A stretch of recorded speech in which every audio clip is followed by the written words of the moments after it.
अस्सलाम वालेकुम नाज़रीन, मां आहियां शुएब अली उमरानी ऐं तव्हां ॾिसी रहिया आहियो BR टाइम न्यूज़। सभ खां पहिरियां शामिल कंदासीं हीअ रिपोर्ट। शहर की वेझो ॿिनि मुसाफ़िर ट्रेनुनि में ख़ौफ़नाक टकर सबबि फौती मुसाफ़िरनि जो अंगु वधी 56 थी वियो।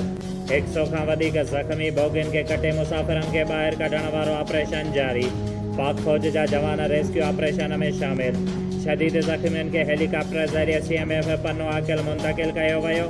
ख़ौफ़नाक हादसे जे नतीजे में 10 बोगियूं तबाह थी वियूं। 4 बोगियूं अञा ताईं ट्रेन जे इंजण जे हेठां दबियल। रेलवे इंतज़ामिया जी गिफ़लत ऐं लापरवाहीअ सबबि हादिसो आयो। कराचीअ खां पंजाब ईंदड़ मिलत एक्सप्रेस हादिसे जो शिकार थियण जे बरवक़्त इतलाह न मिलण ते पंजाब खां कराची वेंदड़ सर सैयद एक्सप्रेस किरियल बोगियुनि सां टकराइजी वई। इमदादी कार्रवाइयूं बि देर सां शुरू थियण सबबि वधीक नुक़सान थियो। क़ौमी असेंबलीअ में ॾहरकी ट्रेन हादिसे जा पराडा। अपोज़िशन जी हुकूमत मथां सख़्त तनक़ीद। इस्तीफ़ा ॾियो जा नारा। बिलावल पारां ॾहरकी ट्रेन हादिसे जी जांच लाइ कमेटी जोड़ण जो मुतालबो कंदे चयो आहे त हुकूमत जी लापरवाहीअ सबबि ग़रीबनि जी ज़िंदगी गैर महफ़ूज़ बणिजी वई आहे। कराचीअ में सिंधी वसंतियुनि ते वालार ख़िलाफ़ एहतजाज कंदड़ सिंध एक्शन कमेटीअ जे अॻवाननि ख़िलाफ़ दहशतगर्दी एक्ट तहत केस दाख़िल। जिस्कम चेयरमैन सनान कुरैशी, जलाल महमूद शाह, डॉक्टर कादिर मंगसी ऐं ॿियनि 3 अॻवाननि ख़िलाफ़ गडाब थाणे ते केस दाख़िल कयो वियो। FIR में हंगामनि ऐं भञ-ड्राह जा कलम बि शामिल। पुलिस गिरफ़्तार कयल 120 कारकुननि खे कराचीअ जी अदालत में पेश करे जिस्मानी रिमांड ते वरितो। कराचीअ में कानून लागू कंदड़ इदारनि हथां जिस्कम चेयरमैन सनान कुरैशीअ जी गिरफ़्तारीअ ख़िलाफ़ सिंध जे मुख़्तलिफ़ शहरनि में एहतजाज। कारकुननि जा दादू, नवाबशाह, ठरी मीरवा, गढ़ी खैरो, कंडियारो, जाम साहब समेत ॿियनि शहरनि में मुज़ाहिरा। आज़ाद करण जो मुतालिबो। केसनि खां डिॼण वारा न आहियूं, सिंध जे दंगनि जी हिफ़ाज़त कंदा रहंदासीं। जदोजहद जारी रहंदी। STP चेयरमैन डॉक्टर कादिर मंगसी जिस्कम चेयरमैन सनान कुरैशीअ खे आज़ादु करण जो मुतालबो कंदे चयो आहे त सिंध जे बजट वारे ॾींहं ते सिंध असेंबली अॻियां धरणो हणिबो, जेको हिकु ॾींहं लाइ न हूंदो। मुल्क खे तबाह कंदड़ असांखे सबक़ पढ़ाए रहिया आहिनि। ऑरेंज लाइन जा पैसा रेलवे ट्रैक ते ख़र्च थियनि हा त ही हालतूं न हुजनि हा। वफ़ाक़ी वज़ीर फवाद चौधरीअ चयो आहे त रेलवे, स्टील मिल्स ऐं PTV खे तबाह कंदड़ असांखे सबक़ ॾियण जी कोशिश करे रहिया आहिनि। रेलवे वारे वफ़ाक़ी वज़ीर आज़म स्वातीअ पारां ट्रेन हादिसे वारे हंध जो दौरो। इमदादी कमनि में तेज़ी आणण जी हिदायत। आज़म स्वाती चयो आहे त रेस्क्यू ऑपरेशन पुॼाणी वेझो पहुचण वारो आहे। हादिसे जे ज़िम्मेवारनि ख़िलाफ़ सख़्त कार्रवाई कई वेंदी। 3 सालनि में 8 ट्रेन हादिसा थियण बैदि सिलेक्टेड हुकुमरान नाअहली ऐं गिफ़लत तस्लीम करण लाइ तयारु न आहिनि। नून लीग जी नायब सदर मरियम नवाज़ चयो आहे त कहिड़ा ज़ालिम ऐं बेहस हुकुमरान मुल्क ते मढ़िया विया आहिनि। मुंहिंजूं दुआऊं ट्रेन हादिसे जे वारिसनि सां गॾु आहिनि।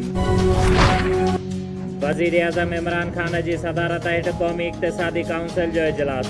वफ़ाक़ लाइ 900 अरब रुपया ऐं सूबनि लाइ 1200 अरब रुपयनि जी तरक़ियाती बजट रखण जो फ़ैसिलो। ईंदड़ माली साल लाइ GDP जी शरह 4.8% जो हदफ़ मुक़ररु करण जी मंज़ूरी। वफ़ाक़ी हुकूमत सिंध सां वेगी माहवारो सुलूक करे रही आहे। हलंदड़ साल दौरान पंजाब लाइ 94 अरब ऐं सिंध लाइ 65 अरब जो तरक़ियाती स्कीमूं रखियूं वयूं आहिनि। वॾे वज़ीर मुराद अली शाह चयो आहे त सिंध खे घटि तरक़ियाती स्कीमुनि ते वज़ीर आज़म ॾाढो एहतजाज बि रिकॉर्ड करायो।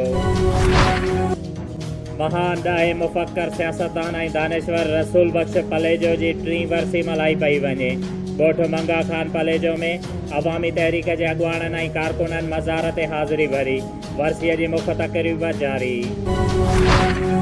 यंग लायर्स शहीद बेनज़ीराबाद ऐं नवाबशाह जे वकील बिरादरीअ पारां 30 मई ते थींदड़ लॉ गेट टेस्ट ख़िलाफ़ बार जे जनरल सेक्रेटरी अली रज़ा चन्ना, अब्दुल हफ़ीज़, अमीर अली गबचाणी, साजिद भट्टी, अमीर अली बिरोई, अदनान कीरियो, अब्दुल रहमान लाखो ऐं ॿियनि जी अॻवाणीअ में नवाबशाह प्रेस क्लब ॿाहिरां एहतजाजी मुज़ाहिरो कंदे चयो त 30 मई ते हायर एजुकेशन कमीशन इस्लामाबाद पारां यंग वकीलनि खां लॉ गेट जी टेस्ट वरिती वई हुई, जेका सिलेबस खां बग़ैर वरिती वई, जॾहिं त उन में 20 खां मथे सवाल ग़लति हुया, जेका असां वकील शागिर्दनि सां नाइंसाफ़ी आहे।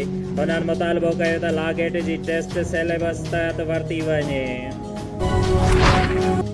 नवाबशाह डिस्ट्रिक्ट काउंसिल के टैक्स ऑफिसर अगूणे MP ज़िले नाज़िम फरियाल टालपुर ऐं डॉक्टर मंज़ूर मिर्ज़ा के भाणे जे तारिक मुग़ल 65 साल की उम्र में कोरोना में नवाबशाह सिविल अस्पताल में ज़ेर इलाज हुयो, जेको अॼु इंतकाल करे वियो, जंहिंखे कोरोना SOPs तहत हुन जे अबाणे ॻोठ अज़ीमाबाद जे क़ब्रिस्तान में दफ़नायो वियो।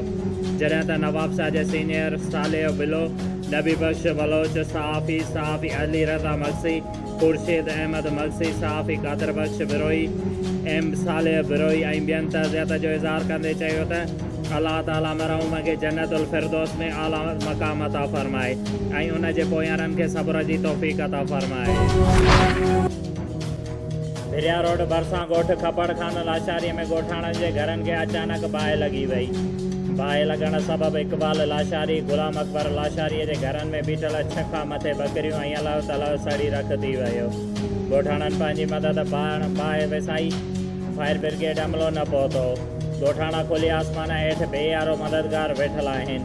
उन्हनि ॿुधाए त असांजे घरनि में पियल कैश रक़म 50 मण अन्न, सोन, ॾाज ऐं ॿियो सामान सड़ी रख थी वियो आहे ऐं बकरियूं बि सड़ी वियूं आहिनि ऐं हिन महिल ताईं केर बि मदद लाइ नाहे पहुतो। उन्हनि बस वारनि खां मुतालबो कयो त सनद मदद कई वञे। भिरिया रोड टाउन कमेटी अमले जी नाक़स कारकर्दगी, हिकु तरफ़ त ॿिए तरफ़ छितनि कुतनि जो आज़ाद। जेके कुता पंहिंजो पाण मौत मरियो वञनि से धप करे वञनि, टाउन अमले खे शिकायत कयूं था पर को बि ध्यानु नथो ॾिनो वञे। अहिड़े सूरनि जो दास्तान टाउन जे वार्ड फतेहपुर महले जे माण्हुनि BR टाइम न्यूज़ जे रिपोर्टर ज़ाहिद मंगीअ सां सफ़ाईअ वारे अमले जी शिकायतुनि जा अंबार लॻाए छॾिया। शोएब अली उमराणीअ खे ॾींदा इजाज़त। वधीक ख़बरुनि ऐं अपडेट्स लाइ ॾिसंदा रहो BR टाइम न्यूज़।